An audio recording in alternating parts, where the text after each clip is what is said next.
Friends, কালকে আমি একটা স্ট্রিমলাইন লাইভ করেছিলাম। সেইখানে আমার এক বন্ধু উঠেছিলেন, দর্শক বন্ধু।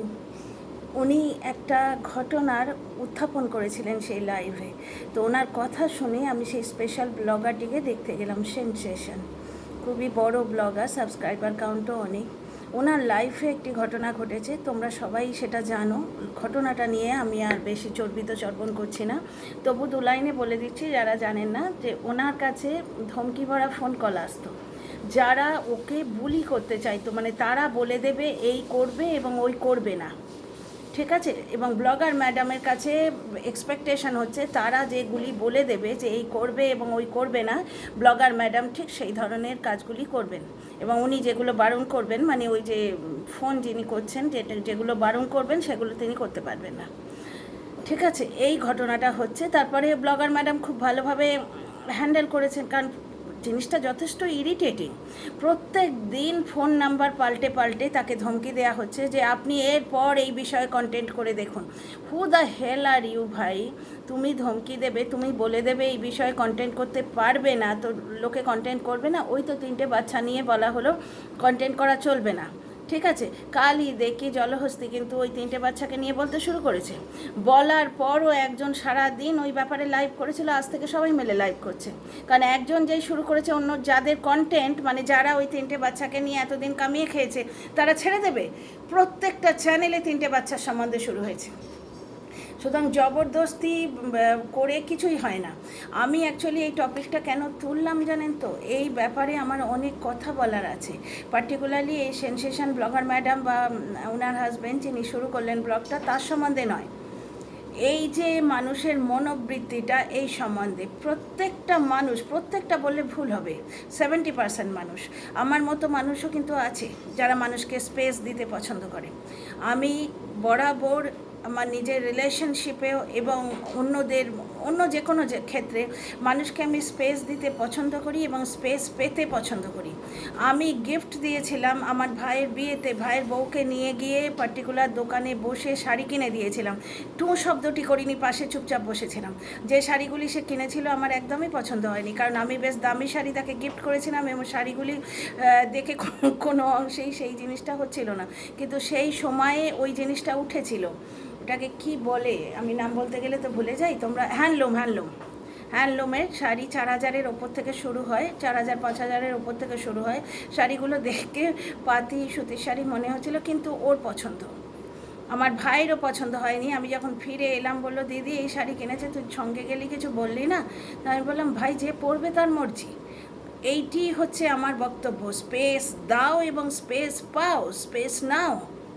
একে রে ভাই, প্রত্যেককে বুলি করতে গিয়ে মানে এগিয়ে আসছে, আমি যা বলবো তাই করতে হবে, কন্ট্রোল ফ্রিক। কেন রে ভাই? আমি যা বলবো সেটা তুমি কি করবে? আমি যদি তোমাকে উল্টে সেই একই কথা বলি, তুমি যা বলবে সেই রঙের পর্দা আমাকে লাগাতে হবে, তুমি যা বলবে সেইভাবে আমায় চলতে হবে, তুমি যা বলবে, যাকে রেকমেন্ড করে দেবে তার সঙ্গে আমায় যেতে হবে। সেম জিনিসগুলি যদি আমি তোমার সঙ্গে করি, আমি যে রঙের পর্দা বলবো তুমি সে রঙের পর্দা লাগাবে, আমি বলবো অমুকের সঙ্গে যাবি না, তো তুমি অমুকের সঙ্গে যাবে না। প্রত্যেকের লাইফ নিজের কনভিনিয়েন্স অনুযায়ী কাটায়, ঠিক আছে না? এই যে যেমন আমার হাজব্যান্ড ব্যস্ত, বর্তমানে তিনি ট্যুরে আছেন, বাড়িতে আমি আর আমার ছেলে। আজকে সকালে মলে গেছিলাম ছেলেটিকে বগল দাবা করে, তাও ছেলেটাকে পেয়েছি, আমার ভাগ্য ওর পরীক্ষাটা শেষ হয়েছে তাই, না হলে ও এখন ইউনিভার্সিটিতে থাকতো। এবার কেউ হুইপ জারি করলো ছেলের সঙ্গে যাওয়া যাবে না, যেমন টিনার ওপর হুইপ জারি হয়েছিল কাকার সঙ্গে যাওয়া যাবে না, আর না হলেই কি বলে বলে কাকার সঙ্গে একটা অ্যাঙ্গেল তৈরি করে দেবো। আমি এই কথাটা আপনাদের সামনে নিয়ে এলাম যাতে এই অ্যাঙ্গেলে টিনার বিরুদ্ধে যে অপপ্রচারগুলো হচ্ছে সেগুলো আপনাদের বুঝিয়ে বলতে পারি। আপনারা সবই বোঝেন, শুধু আমি আমার পয়েন্ট অফ ভিউটা আপনাদের দরবারে উপস্থাপন করছি। আপনারা আপনাদের মতামতটা দেবেন, অমূল্য মতামত নিশ্চয়ই জানাবেন। Okay dear friends, welcome back to my channel my world of words. আমি সৌমি, আমি আপনাদের সবাইকে আমার চ্যানেলে ওয়েলকাম করছি। ডিয়ার ফ্রেন্ডস, মানুষকে স্পেস কেন দেয় না? প্রত্যেকটা মানুষ 18 বছরের পর প্রাপ্তবয়স্ক হয়, তার নিজের মর্জি মতো চলার অধিকার থাকে। সম্পর্কের মধ্যে দেখেছি একটা এক্সপেকটেশন থাকে, আমি যা বলবো তাই করতে হবে, ঠিক আছে, কারণ আমি তোমার বড়, আমি তোমায় হাত ধরে লিখতে শিখিয়েছি, আমি তোমায় হাত ধরে পড়তে শিখিয়েছি। সেইখানেই কিন্তু সম্পর্কের ফাটল ধরে। যেখানে এই কন্ট্রোলিং ব্যাপারটা আসে, এই বুলি ব্যাপারটা আসে, সেইখানেই কিন্তু সম্পর্কের ফাটল ধরে। সে যদি বাবা মাও হয়, সেক্ষেত্রেও প্রাপ্তবয়স্ক সন্তানকে বাবা মাও যদি কন্ট্রোল করতে যায়, সেখানেও কিন্তু সম্পর্কে ফাটল ধরে। এই জন্যেই জয়েন্ট ফ্যামিলিগুলো আজকাল কাজ করছে না। আজকে এই যে ছোট ছোট ছোট ছোট নিউক্লিয়ার ফ্যামিলি উৎপন্ন হয়েছে কেন? মানুষ নিজের মতো করে থাকবে বলে।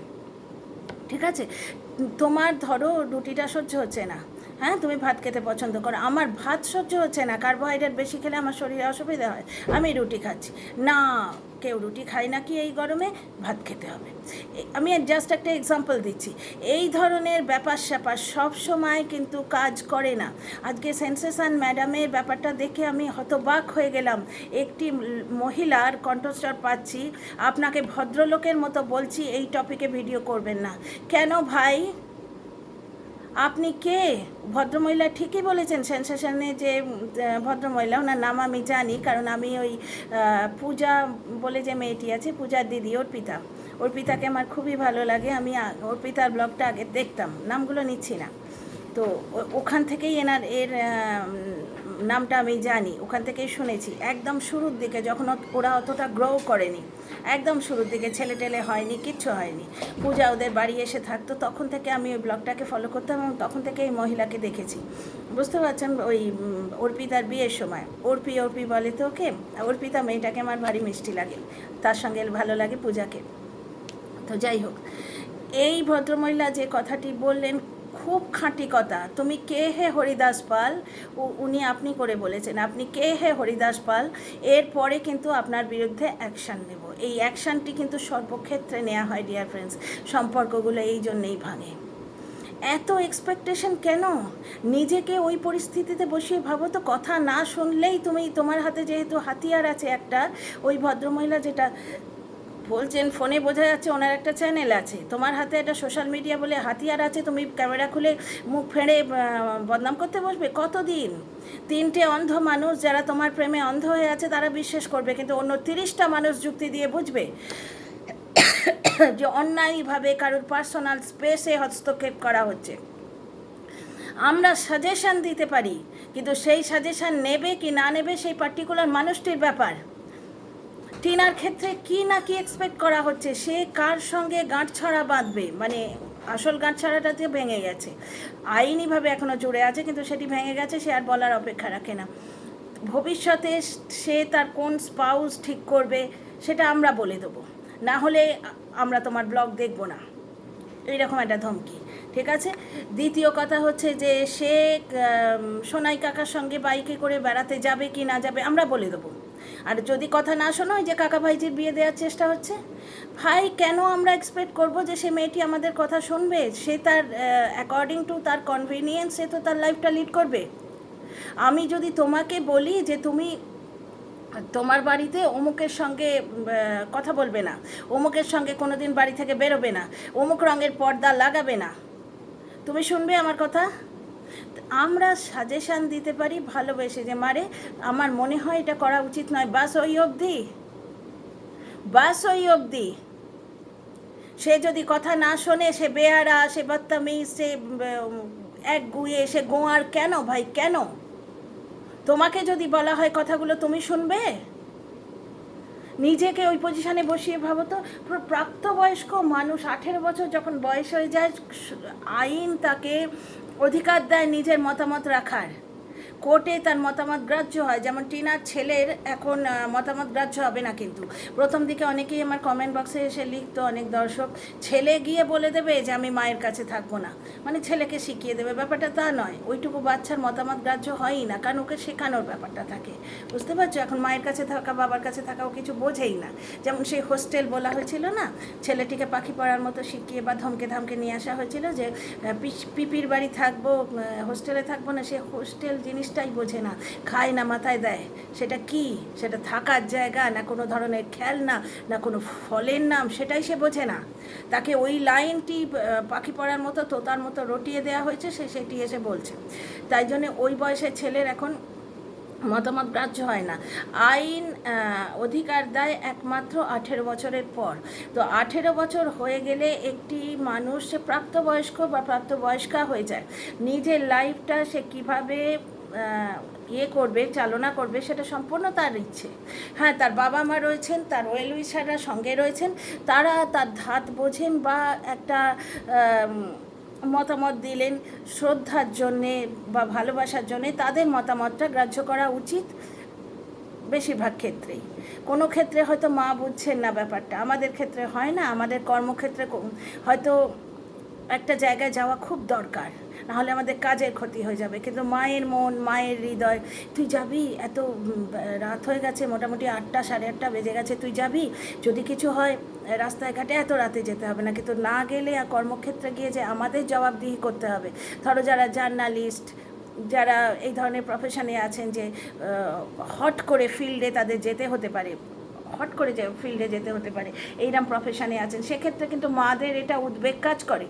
সেক্ষেত্রে সন্তানরা মাকে ভালো করে বুঝিয়ে যায়, কারণ সে জানে যে তার কাজটা করাটা কতটা প্রয়োজন। সুতরাং তবু ওই ব্যাপারটাকে মানে মেনে নেওয়া যায়, কারণ মায়ের একটা স্নেহটা উদ্বেগের রূপে প্রকাশ পায়। কিন্তু আর 5টা তো হরিদাস পালই বটে, আর 5জন হরিদাস পালই বটে, তাই না? আজকে টিনার বাবা ভোটের কাজে ব্যস্ত, টিনা বারবার বলছে মেয়ে বাবাকে মিস করে। এখানে তো আর এমন নয় যে বাবাকে শুকনো খিচুড়ি সব থেকে কম পরিমাণ 2টো শুকনো আলুর চপ দিয়ে খেতে দেওয়া হলো, আর ঝোলটা নিজের পাতে নেওয়া হলো। কালকের খাওয়ার জায়গাটা দেখেছেন, পুরো তরকারিটা আর এবং প্রচুর পরিমাণে খিচুড়ি। ঠিক আছে, সে মধ্যবয়সী লোক, তার খিদে বেশি, বাকিরা বুড়ো বুড়ি হতেই পারে, পরিমাণটা, খাবার পরিমাণ তার পথে বেশি থাকতেই পারে, ঠিক আছে। তারপরে তরকারিটা পুরোটাই তাকে দেয়া হয়েছে, জ্বলনের মা ঝোলটাও নিয়েছে, কারণ শুকনো খাওয়া যায় না। জ্বলনের বাবার পাতে খিচুড়িটা শুকনো, সে ভদ্রলোকের গলা দিয়ে কি করে নামবে ওই সকালের রাধা খিচুড়ি? কি বলবো, মেয়েকে বঞ্চিত করার জন্য ছেলের নামে সব লিখে দিয়েছে, তার ফলটা দেখো। এখান থেকেই জ্বলনের মায়ের ক্যারেক্টার প্রতিভাত হয়। যখনই খেতে বসি ছেলেটা দেখি, খেতে বসে ওরা, দেখি ছেলেটা ঝরঝরে ভাত খাচ্ছে, কোনো দিন তাকে মাখিয়ে দেয় না। পাতে 1 পিস চিকেন, নিজেরা প্রায় 200 গ্রাম মতো চিকেন পাতে নিয়ে বসে। ওদের বুকে লাগে না, ওদের বুকে লাগে না যে প্রথম সন্তানকে ছেড়ে দিতে পারে, সে নাতিকে কি দেখবে? তোমরা বুঝতেই পারছো, যেটুকু দেখে সেটা মার থেকে কেড়ে নিয়ে রেখেছে, দেখতে বাধ্য, জবরদস্তি মার থেকে কেড়ে নিয়ে রেখেছে। মা তো বলেনি যে সন্তানের কাজ করব না, 2.5 বছর ধরে মাই করে এসছে। তো যাকে, এটা আবার অন্য টপিক হয়ে যাচ্ছে, যে টপিকে কথা বলছিলাম। তো এইখানে একটা জিনিস দেখো, প্রত্যেককে কন্ট্রোল করতে চাইছে। কেন ভাই? সেই ফোনটি এসে ব্লগার ম্যাডামকে কন্ট্রোল করতে চাইছেন। আপনাকে ভদ্রলোকের মতো বলছি, এই ব্যাপারে আপনি কিছু কন্টেন্ট ক্রিয়েট করবেন না। আমি তো কোনো কিছুতে বারণ করছি না, আপনি নিজের ফ্যামিলি দেখেন। আপনি বারণ করার কে হরিদাস পাল? ঠিক সেই কথাটা খুব ভালো লেগেছে, কথাটা, ওই কথাটাই সকলের ক্ষেত্রে কিন্তু কাটে, সকলের ক্ষেত্রে খাটে। এবং লাস্ট অবধি বোঝা যাচ্ছে ওই ফোন কলটি যিনি করছেন ভার্চুয়ালি, তিনি কন্টেন্ট করতে চাইছেন। ওনার বোধহয় কোনো চ্যানেল আছে, ওই ফোন নাম্বার, ওই ফোন কলটি রেকর্ড করে নিজের চ্যানেলে কল রেকর্ড ছাড়বে। কল রেকর্ড ছাড়া কিন্তু আইনত অপরাধ, আমি শুনেছি এক জায়গায় আমি শুনেছি যে এর এগেনস্টে স্টেপ নেওয়া যায়। তা আমি প্রথমে বুঝতে উঠতে পারি না, এই ধরনের কন্টেন্ট করার দরকারই কি? কন্টেন্ট করার পারপাসটা কি? 2 পয়সা আর্ন করা। এমন কন্টেন্ট করার দরকার কি যেখানে 2 পয়সা আর্ন হলে 4 পয়সা বেরিয়ে যায়? শুধু তাই নয়, তার সঙ্গে বাড়ির লোকের হয়রানি। হাজব্যান্ড গিয়ে কোর্টে হাজিরা দিচ্ছে, শ্বশুর শাশুড়ি বিরক্ত হচ্ছে, ভাসুর ননদ ইরিটেটেড হয়ে যাচ্ছে, পরিবারের সবাই বেইজ্জত হচ্ছে। এরকম কন্টেন্ট করার দরকার কি? আর সেই রকম কাজের প্রতি নিষ্ঠা নিয়ে হবেটা কি? কাজের জন্য জান দিয়ে দিচ্ছি, কি কাজ করছি? কাজের চেয়ে তো অকাজ করছি। তার চেয়ে তো আমার মনে হয় টিনা যেটা করছে খুব ভালো করছে। তবে বর্তমান টিনা ব্লগের যে রেগুলারিটিটা আসছে, আমার মনে হয় এর কোনো সলিড ঠোস কারণ আছে। কারণ এর আগেও আমরা দেখেছি যে মেয়েটা অন্ধকারে ব্লগ করে দেখালো, সেদিনও অন্ধকারে ব্লগ করে দেখাবার পরও আমি ওটা এক্সপ্লেন করলাম যখন, যে দেখো কত অসুবিধার মধ্যে ব্লগটা করা হচ্ছে। এইরকম অসুবিধে নিশ্চয়ই হয়, ঝড়ে ঝঞ্ঝায় এমন হয়েছে হয়তো যে ওদের ইন্টারনেট কানেকশনটাই নেই। কাল আমার সঙ্গে হয়েছিল, কাল না পরশু আমি সারাদিনে কিছুতে ভিডিও আপলোড করতে পারছিলাম না, একটি কোনো রকমে আপলোড করেছি দুপুরের পর, লাইভের পর। আর কালকেও যে ভিডিওটা ছেড়েছি, যেটা সকালেও আজকে এসছে একটা ভিডিও, কোনোটা আমি এডিট করে ছাড়তে পারছি না, এডিটেড ভিডিও আপলোডই হচ্ছে না। এই যে ভিডিওটা বানাচ্ছি ডিরেক্ট এরমভাবে ছেড়ে দিলে তবু যাচ্ছে, কিন্তু এই ডিরেক্ট ছাড়লে কি হয় জানেন তো, পিকচার কোয়ালিটি এবং সাউন্ড কোয়ালিটি একটু অন্যরকম হয়। এডিট করলে সাউন্ড কোয়ালিটিটা একটু বাড়ে, কারণ ভলিউমটা বাড়িয়ে দেওয়া যায়, এডিটিং অ্যাপগুলোতে ভলিউমটা বাড়িয়ে দেওয়া যায়, তাছাড়া পিকচারটা অনেকটা ক্লিয়ার আসে আরও বেশি, বুঝতে পারছেন। এডিটেড এবং আনএডিটেড ভিডিও দেখে বোঝা যায়, যারা এডিট করেন তারা দেখে বোঝা যায়, তারা দেখে বুঝতে পারেন আর কি। তো এই রকম প্রবলেম আমার সঙ্গেই হচ্ছে, গত দুদিন ধরে আমি ভিডিও আপলোডই করতে পারছি না, হচ্ছেই না, একদম মুখের কাছে গিয়ে ডিলিট হয়ে যাচ্ছে, মানে প্রায় 95% হয়ে গেছে, আর 5% হলে ভিডিওটা আপলোডেড হয়ে যায়, ওই 5%টুকু আর হচ্ছে না, ওইখান থেকে গায়েব হয়ে যাচ্ছে পুরো বাকি 95% যেটা আপলোড হয়েছিল। তো এইরকম প্রবলেম ওর হচ্ছে কিনা আমরা কিন্তু সেটা জানি না। রেমাল ঝড়ে ওর কি প্রবলেম হয়েছে, ওখানে হয়তো ইন্টারনেট কানেকশন নিয়ে উড়ে গেছে, বা পার্সোনালি কি ব্যাপার হয়েছে, মেয়েটা অসুস্থ কিনা, ওকে কোনো জায়গায় দৌড়োদৌড়ি করতে হচ্ছে কিনা কিনা আমরা কিন্তু সেটা জানি না। কিন্তু বর্তমানে যেটা দেখতে পাচ্ছি, এতটা গ্যাপ টিনা ব্লগে এর আগে আমরা কখনো দেখিনি, সেই শুরুর দিকে দেখেছিলাম, যখন ওকে নানাভাবে ব্ল্যাকমেল করা হতো, ধমকি দেওয়া হতো। তো ভগবানের সূক্ষ্ম বিচার, হোয়াটসঅ্যাপ চ্যাটগুলো গিমা দালালের দুর্বুদ্ধিতে প্রকাশিত হয়ে যাবার পর, মানে ওর মাথা থেকে ওড়নাটা যখন একেবারেই কেড়ে নেওয়া হলো, লাজবস্ত্রটা যখন একবারেই কেড়ে নেওয়া হলো, তখন তো আর ওর কিছু আড়াল নেই, ওর তো আর কিছু আড়াল রইলো না। ও এখন দেখো বিন্দাস যাচ্ছে, খোল্লা যাচ্ছে, এত অপপ্রচার সত্ত্বেও মেয়েটা 74,000 সাবস্ক্রাইবার গেইন করেছে, কিছু দিনের মধ্যেই 1 লাখে উঠে যাবে। বললাম তো, প্রভোকেশন দিয়ে 3টে দর্শককে মানে করা যায়, প্রভোক্ট করা যায়, যারা অতিরিক্ত অন্ধভাবে বিশ্বাস করেন এটি পার্টিকুলার মানুষকে, কিন্তু বাকি 30 জন, বাকি 300 জন যুক্তি দিয়ে বিচার করবেন কোনটা ঠিক কোনটা ভুল। তো আমার এই ভিডিওটা বানাবার একটাই কথা হচ্ছে, একটাই উদ্দেশ্য হচ্ছে, মতলব হচ্ছে যে মানুষকে কন্ট্রোল করতে কেন চায়। আইন যেখানে 18 বছরের পর একটি মানুষকে সাবালক বা সাবালিকা ঘোষিত করে, তাকে তার নিজের দায়িত্ব নেবার সম্পূর্ণ যোগ্য বলে ঘোষিত করে দেয়, আইন আদালতে 18+ মানুষকে তার মতামত দিতে অনুমতি দেয় এবং মতামত গ্রাহ্য হয়, তাহলে অন্য একটি মানুষ সেই মানুষটার ওপর নিজের মতামত চাপিয়ে দিতে কেন চায়? কেন? তার ওপর যখন নিজের মতামতটা চাপিয়ে দেওয়া হবে, সে কি মানবে? এবং কথা না শুনলেই আমি হয়ে যাব বেয়ারার, আমি হয়ে যাব বেয়াদব। কেন ভাই? আমি যদি তোমায় বলি যে তুমি যেটা করছো ভুল করছো, তুমি এইভাবে করো, তখন তুমি মানবে? তখন তোমার মনে হবে না যে আমি জ্ঞান দিচ্ছি? তাহলে আমি যখন অন্য লোকের কথা শুনতে রাজি নই, তাহলে আমি কেন এক্সপেক্ট করব যে অন্য লোক আমার কথা শুনবে? এই জবে থেকে বড় ব্লগার ম্যাডামের এই ফোন কলের ব্যাপারটা আমি দেখেছি, আমার ভেতরে একটা অদ্ভুত ইরিটেশন হচ্ছে, কারণ এই ধরনের বহু ঘটনা লাইফেও ফিল করেছি। বেরোচ্ছি আমি আর আমার ছেলে, পাশের বাড়িতেই নেমন্তন্ন আছে, ওপর থেকে চেঁচাচ্ছে একজন, মানে বলবো না, নামধাম বলবো না, পরিবারের লোক বা কেউই, সম্পর্কে কাউকে বেচতে আমি আসিনি, সম্পর্ক বেচে সেই পয়সায় খাবার আমার কোনো রকম মানসিকতা নেই। হঠাৎ করে বলা হচ্ছে পাশের বাড়িতেই যাবার দরকার আছে, পাশের বাড়িতেই তো যাওয়া হবে, জিন্স পরার কি দরকার, যে লোয়ার টি শার্ট বাড়িতে পরে আছো সেটা পরেই চলো। ছেলেটা বাচ্চা, সে তাড়াতাড়ি আমার দিকে তাকাচ্ছে, মা আমি কি জিন্সটা চেঞ্জ করে আসবো? না, আমরা পুরো তৈরি হয়ে গেছি। তারপর আমরা নেমে চলে এলাম, জাস্ট আলটাপকা বলে দিল, কিন্তু আমি না থাকলে আমার ছেলেটা পুরো তৈরি হওয়া অবস্থায় হয়তো চেঞ্জ করে সে বাড়িতে একটা ঘরে পড়া লোয়ার, যেগুলো এমনি নর্মাল পরে থাকে, সেইটা পরে যেত। তাহলে এই ধরনের ছোটোখাটো ঘটনা কিন্তু আমরা প্রত্যেকে নিজেদের জীবনে ফেস করেছি। আমার ভীষণ বিরক্ত লাগে এই জিনিস, যখন অন্য লোকে নিজের মতামত তার উপর চাপিয়ে দিতে চায়। কেন ভাই? তুমি সাজেশান দিতে পারো, তোমার সাজেশানটা নেব কি না নেব সম্পূর্ণ আমার পার্সোনাল মতামত, সম্পূর্ণ আমার পার্সোনাল মতামত। তোমাকে বললে তুমি কি শুনবে? আশ্চর্য। তো ব্লগার ম্যাডাম ঠিক যেভাবে বলেছেন যে আপনি কে, হরিদাস পাল, এইটা আমাদের প্রত্যেকের কিন্তু মনে রাখা উচিত নিজেদের জীবনে। কখনো নিজের সত্তা বিকিয়ে বাঁচা উচিত নয়। এই দেখো টিনাকে সবাই মিলে কামড়াচ্ছে চতুর্দিক থেকে, আর টিনাকে কামড়ে অকথা কুকথা বলে কাকার সঙ্গে ভাইজির বিয়ে দিয়ে কি করছে? ভার্চুয়ালি 2 পয়সা, ভার্চুয়ালি 2 পয়সা, নোংরাভাবে উপার্জন করা 2 পয়সা। এই পয়সা কি থাকে? একটি অসুখ, একটি কোর্ট কেস, একটি ঝামেলা বার করে নিয়ে চলে যায় না? বাড়ির পেছনের পাঁচিলটা পড়ে গেল, কয়েক লাখ টাকা বেরিয়ে গেল। বলতে নেই সবাই সুস্থ থাক, ভালো থাক, কারুর জীবনে যেন কোনো রকম কোনো মানে ইনকনভিনিয়েন্স না আসে, কিন্তু আমাদের কর্ম যেন এমন হয় যে সেই কর্মের কর্মফল আমাদের পক্ষে মানে ভারী না পড়ে। তো আমি এইটাই বলতে চাই এই ভিডিওতে, ভাই প্রত্যেককে একটু স্পেস দাও না, তার নিজের ব্যাপারটা সে নিজে বুঝে নিক। তুমি তোমার ভালোবাসা যদি থাকে তুমি সাজেশান দাও, শুনবে না শুনবে সেটা তার ব্যাপার। তোমাকে বললে তুমি কি শুনবে? তোমার তখন মনে হয় না জ্ঞান দিতে আসছে?